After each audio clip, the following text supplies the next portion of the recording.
antropología es el tratado filosófico que se hace la pregunta por el sentido, el ser y el quehacer del ser humano, y por eso se ha convertido en la base de la reflexión llamada antropología filosófica. En la filosofía antigua es Sócrates el que comienza con este problema antropológico y lo hace planteando preguntas claves como ¿cuál es la naturaleza y realidad última del hombre? ¿Cuál es la esencia del hombre?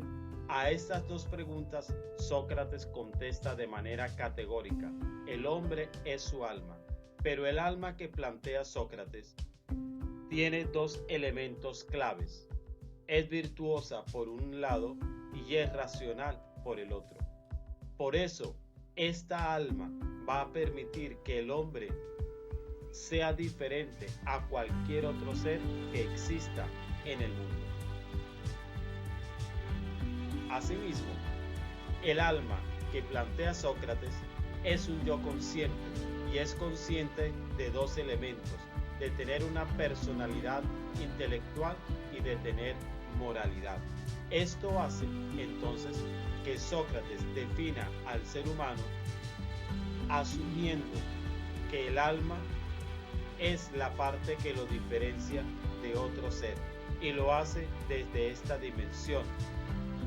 En todas las acciones de la vida, uno es el instrumento del cual nos valemos y el otro es el sujeto que se vale de dicho instrumento. Dicho de otra manera, el sujeto es el hombre y el instrumento es el cuerpo. Por eso para Sócrates, la verdadera y principal tarea humana es su autoconocimiento. Conócete a ti mismo. Esa es la consigna de Sócrates.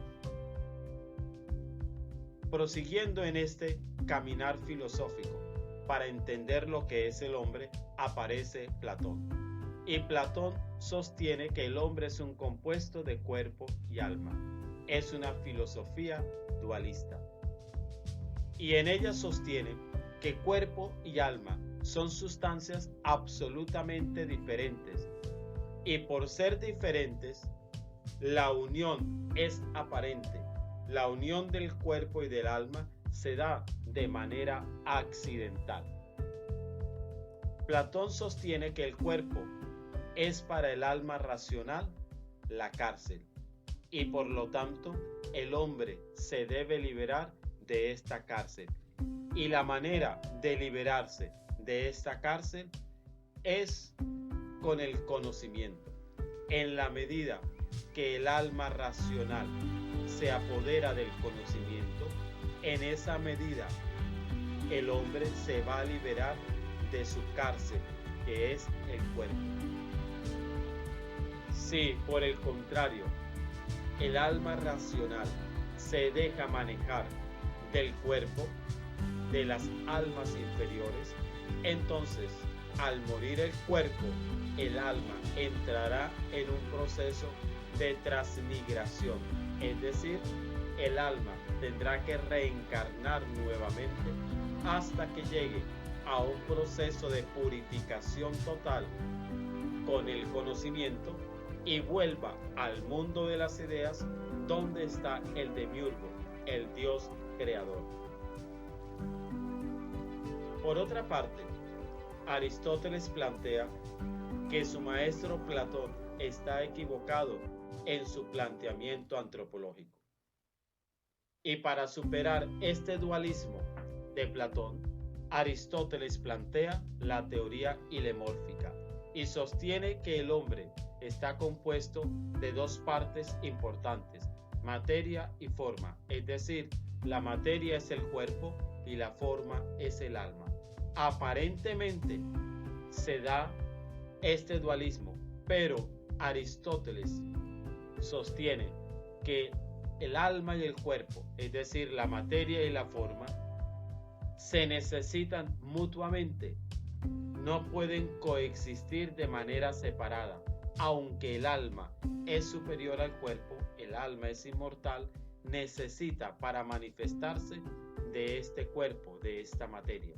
Por eso se va superando este dualismo que planteó en su momento Platón.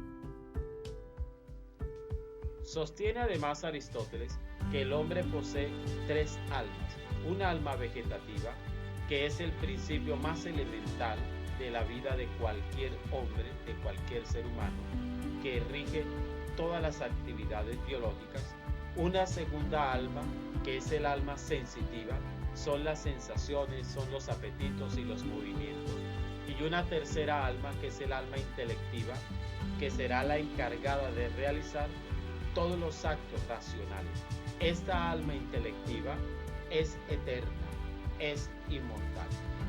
De esta manera, Sócrates, Platón y Aristóteles plantean lo que es el hombre, lo que somos los seres humanos. Llegamos a la época medieval, y la época medieval se caracteriza por ser teocéntrica, es decir, Dios va a ser el centro de toda la reflexión, y por lo tanto va a haber un punto clave. Los cristianos, los filósofos cristianos medievales, van a tomar el pensamiento de Platón y de Aristóteles y los van a cristianizar. Vamos a hacer este análisis partiendo de los filósofos de la época medieval. El primero, San Agustín. Y San Agustín comienza afirmando que el gran problema del ser humano no es saber cuál es el origen del cosmos, sino saber en realidad lo que somos nosotros, los seres humanos. Y por eso plantea que el hombre es un individuo irrepetible como persona, que tenemos autonomía, y al mismo tiempo sostiene que el hombre está compuesto por cuerpo y alma, compuestos totalmente diferentes. Aquí está retomando San Agustín toda la antropología de Platón.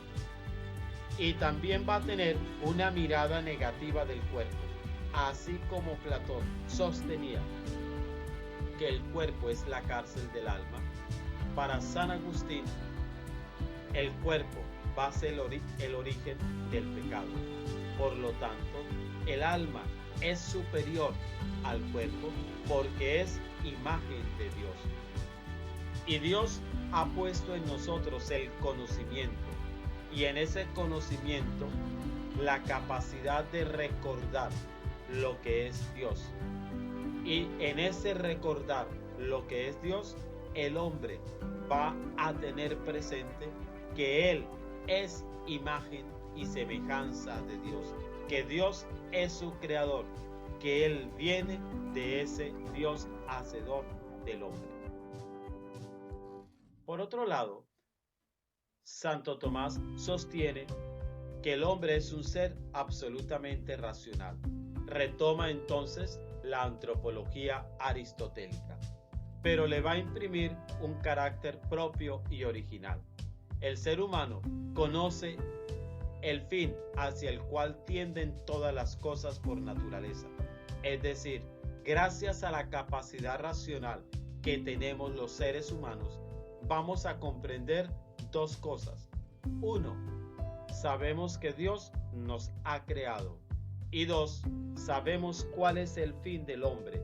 Y ese fin del hombre es volver a Dios. Pero Dios nos ha hecho libres. Y en esa libertad que poseemos, y gracias al conocimiento que tenemos, sabemos que somos hechura de Dios, que venimos de Dios y que debemos volver a Dios, porque ese es el fin último del hombre. Pero en la libertad que Dios nos ha dado, elegimos salvarnos o condenarnos. Eso depende de cada uno de nosotros. Para poder lograr este fin, Dios ha puesto en nosotros tres grandes leyes. Una ley eterna que consiste en que el hombre reconozca que todo el plan de Dios es perfecto, que todo lo que Dios hace es perfecto y que todo lo que viene de Dios debe volver a Dios. Una segunda ley es la ley divina, que consiste en esa gran norma que debemos hacer siempre el bien y evitar el mal. Aquí entra en juego los mandamientos. Y una tercera ley, que es la ley humana o jurídica, que es la que creamos los seres humanos para poder convivir socialmente. Estas tres leyes nos van a conducir entonces al encuentro con Dios, creador del ser humano.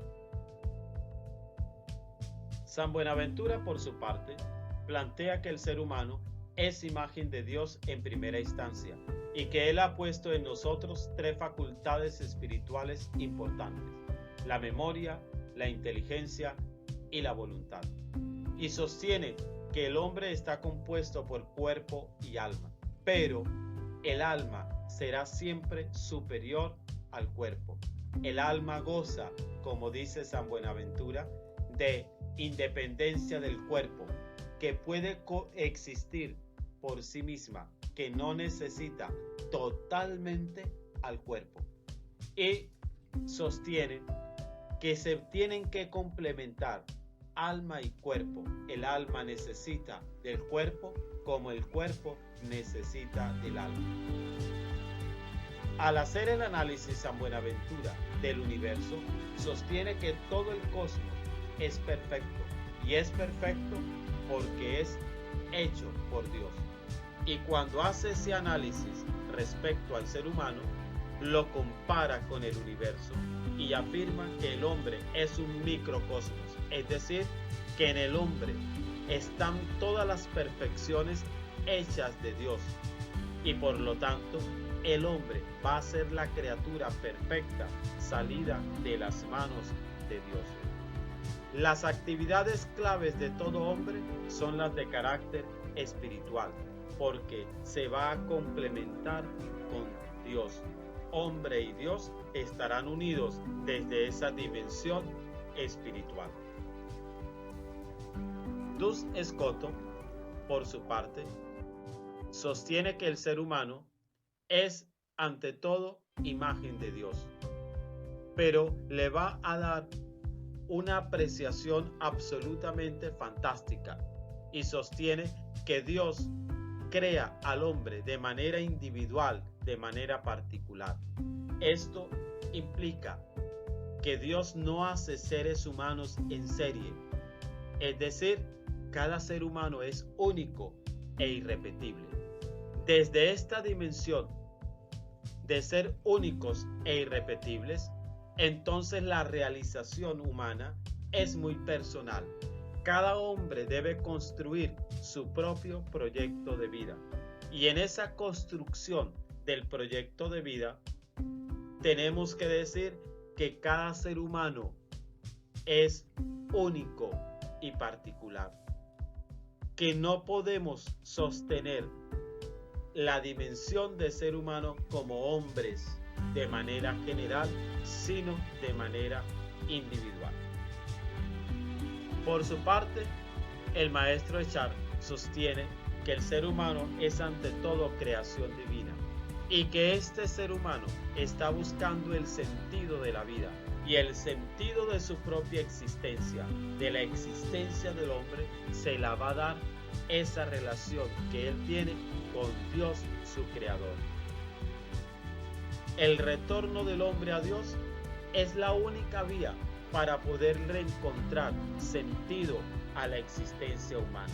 El hombre sabe que viene de Dios y que debe retornar a Él. Ese retornar a Dios es lo que le va a dar sentido a la vida de cada uno de nosotros. El hombre entonces tiene la misma sustancia divina. En el hombre vamos a encontrar sustancias divinas, pero el hombre no es Dios.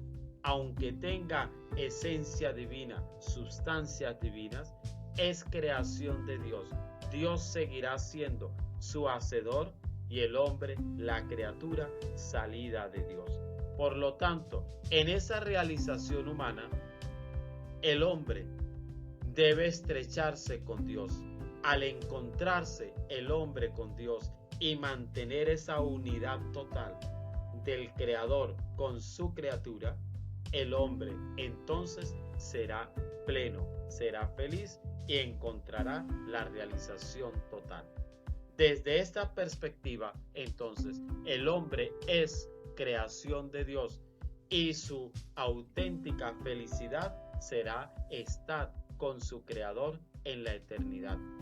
Este es el sistema, esta es la visión antropológica de la edad medieval. Y así hemos hecho el análisis de lo que es el hombre para la filosofía en la época antigua y en la época medieval.